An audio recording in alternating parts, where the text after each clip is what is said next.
And as we've just seen, many women have the same faulty BRCA or BRCA gene as Angelina Jolie, and that puts them at a higher risk of breast cancer and ovarian cancer. But there are different testing and treatment options, and we're joined now by Dr. Lisa Masterson of The Doctors. Thank you for being with us. Thank you for having me. Angelina Jolie, rather, a very brave person, and particularly making this public like this. But we just said there are other options out there. What are some of the other options? And that's huge. She was very brave to come out so women know that they can empower themselves with getting tested for their BRCA genes.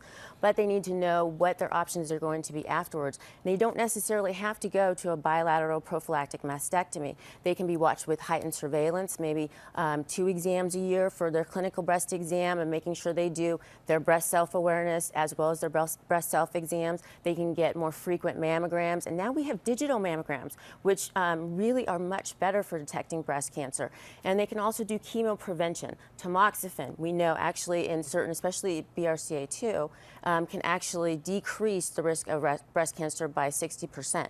So women need to know that the testing is good to know that they're at increased risk because that way they can get better surveillance. And this is obviously, the BRCA is way more expensive than some of the other treatments that we've been talking about. But Dr. Masterson, I want to ask you about, let's say a woman is curious. At what age should she get tested if she chooses to do so? And let's say a woman goes past 50 with a history of breast cancer and she has not developed it yet. Should she get a test, or is there a cutoff? Right. Well, information is great at any age because, again, we don't want women to be afraid and do things out of fear, but to empower them. And the BRCA testing is to empower them.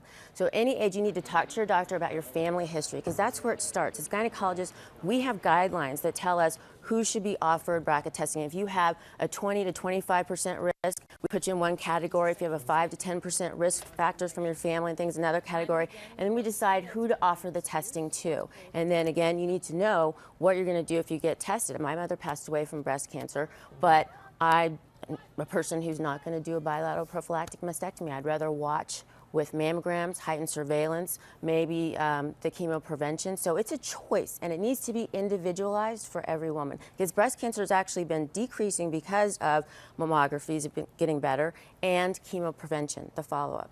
What's your estimation of the impact of Angelina Jolie's decision to go public? I think it's huge, and again, I think she's very brave for her choice and really doing a wonderful thing, again, to help women empower themselves to find out what tools are out there.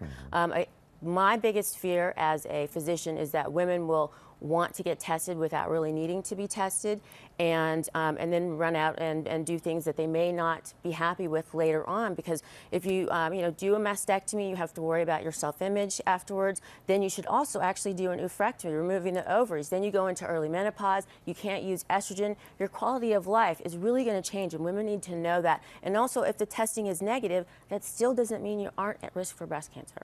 So I guess the best thing to do, though, is going to drive more women to their doctors, maybe, and that's a good thing. That's a very good thing. Okay. Dr. Lisa Masterson, thank you so much for joining us. And we want to remind our viewers that you can see The Doctors every weekday at 2 o'clock right here on CBS 2. And we will continue this discussion tonight at 6 p.m. and at 11 p.m.